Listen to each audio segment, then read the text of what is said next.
बढ़ते आगे, KGMU love जिहाद मामले में आरोपी डॉक्टर रमीज मलिक से पुलिस पूछताछ जारी है। जी हां, पुलिस के सवालों का सही जवाब नहीं दे रहा है डॉक्टर रमीज। जांच में सहयोग की जगह खुद को फंसाने की बात पर जोर दे रहा है आरोपी। जी हां, गोपनीय स्थान पर रखकर चौक पुलिस आरोपी से पूछताछ कर रही है। चौक पुलिस के तीखे सवालों से आरोपी रमीज बचना चाहता है, सवालों का गोलमोल जवाब दे रहा है। एसटीएफ भी पूछताछ करके आरोपी पर शिकंजा कसेगी। वहीं रमीज के बरामद मोबाइल लैपटॉप से डिलीट डेटा को भी रिकवर कराने का एसटीएफ इस वक्त कोशिश कर रही है।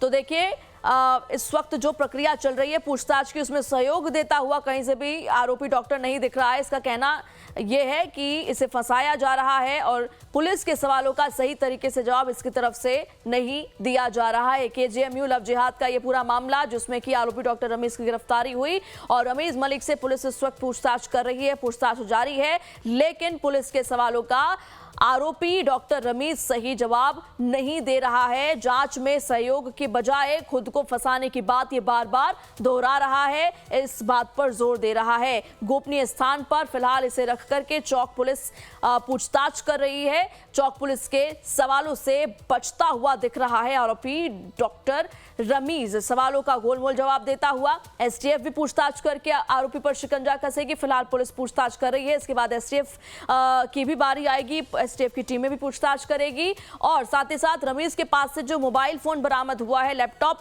मिला है, उसमें से जो डाटा डिलीट कर दिया गया है उसको रिकवर करने की भी कोशिश इस वक्त टीमें कर रही है, एसटीएफ की टीम कर रही है, क्योंकि जो डेटा है वो उससे बड़ा सुराग हाथ लग सकता है इनके नेक्सस में।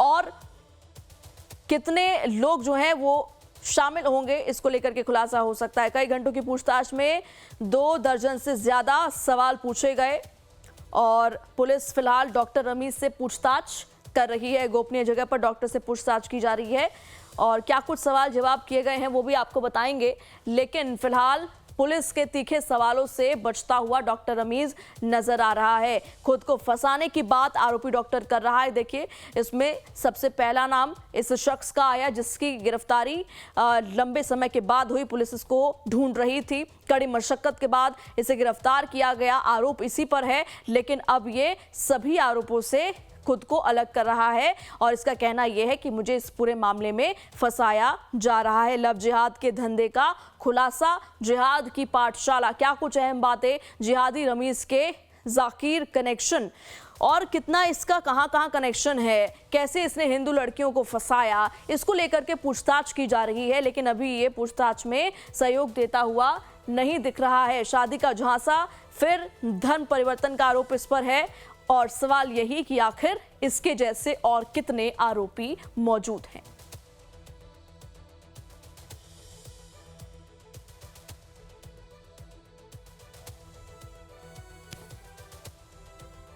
और ज्यादा जानकारी के साथ हमारे संवाददाता लखनऊ से धीरज त्रिपाठी जुड़ चुके हैं। धीरज, केजीएमयू लव जिहाद मामले में डॉक्टर रमीज मलिक से पूछताछ हो रही है, लेकिन अभी ये किसी भी सवाल का सही ढंग से जवाब नहीं दे रहा है। इसका कहना यह है कि मुझे इस पूरे मामले में फंसाया जा रहा है। बिल्कुल प्रेरणा, देखिए जिस प्रकार से लखनऊ पुलिस ने आरोपी रमीज मलिक को कस्टडी पे लिया है और उसके बाद से पुलिस की पूछताछ में कस्टडी रिमांड के दौरान आरोपी रमीज मलिक पुलिस जांच का सहयोग नहीं कर रहा है और बार बार वह यह बात कहकर पुलिस को चकमा देने की कोशिश कर रहा है कि उसे इस पूरे मामले में फंसाया जा रहा है। उसे लखनऊ पुलिस की तरफ से जब कस्टडी रिमांड पर लिया गया तो करीब 250 से ज़्यादा सवाल तैयार किए गए और उससे लगातार सिलसिलेवार ढंग से जो तमाम उसके जो छांगुर गैंग की कनेक्शन की बात है, पीएफआई से कनेक्शन की बात है या अन्य जो तमाम लोग हैं, खास करके जो दिल्ली ब्लास्ट की जो आरोपी शाहीन सईद के भाई परवेज, डॉक्टर परवेज से आगरा मेडिकल कॉलेज में पढ़ाई के दौरान की मुलाकात है, जो मेडिकोज व्हाट्सएप ग्रुप बना हुआ था, उससे जुड़े हुए तमाम सवालों को लेकर लखनऊ पुलिस उससे पूछताछ कर रही है। एक एक सवाल पर उससे बातचीत की तो वह बार बार यही कह रहा है कि उसे फंसाने की कोशिश की जा रही है और उसे इस सब मामले में कुछ भी नहीं मालूम है। इसके बाद जब पीड़िता की तरफ से उसके खिलाफ यौन शोषण और धर्मांतरण को लेकर आरोप लगाया गया था तो लखनऊ पुलिस की तरफ से ये सवाल भी पूछा गया कि जो पीड़िता है क्या वह झूठ बोल रही है, तो वो आरोपी डॉक्टर जो रमीज़ मलिक, उसकी तरफ से तर्क दिया गया कि दोनों लोग साथ में रह रहे थे, लेकिन उसकी तरफ से शादी का दबाव बनाया जा रहा था। जब उसने शादी करने से मना किया तो उसके बाद उसे इस प्रकार से फंसाने का, धर्मांतरण की बात कही गई। तो कुल मिलाकर लखनऊ पुलिस इस पूरे मामले में पूछताछ कर रही है।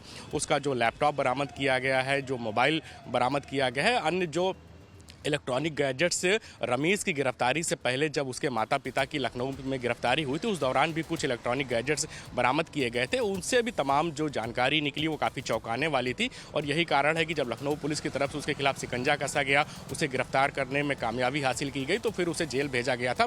उसके बाद जिस प्रकार से चौंकाने वाले खुलासे हो रहे थे जाँच पड़ताल के दौरान, तो उसके लखनऊ पुलिस की तरफ से कोर्ट में एक आवेदन दाखिल किया गया और उसकी कस्टडी रिमांड ली गई। 48 घंटों की कस्टडी रिमांड मिली थी, और अब तक के कई घंटे की पूछताछ के बाद रमीज़ मलिक की तरफ से बार बार यही कहा जा रहा है कि उसे बार बार फंसाने की कोशिश की जा रही है, और जो छांगुर गैंग की बात है, पीएफआई कनेक्शन की बात है, जाकिर नाइक की संस्था से बात है, तो वह सभी सवालों का जवाब नहीं दे रहा और कह रहा है कि मुझे फंसाया जा रहा है। लेकिन लखनऊ पुलिस को इस पूरी जांच पड़ताल के दौरान कई महत्वपूर्ण साक्ष्य मिले हैं, तथ्य मिले हैं। अब लखनऊ पुलिस के साथ साथ जो एसटीएफ है वो पूछताछ करेगी और इसके खिलाफ शिकंजा कसने का काम किया जाएगा। जी प्रेरणा। ठीक है धीरज, आप लगातार नजर बनाए रखेगा। इन तमाम जानकारियों के लिए बहुत बहुत शुक्रिया।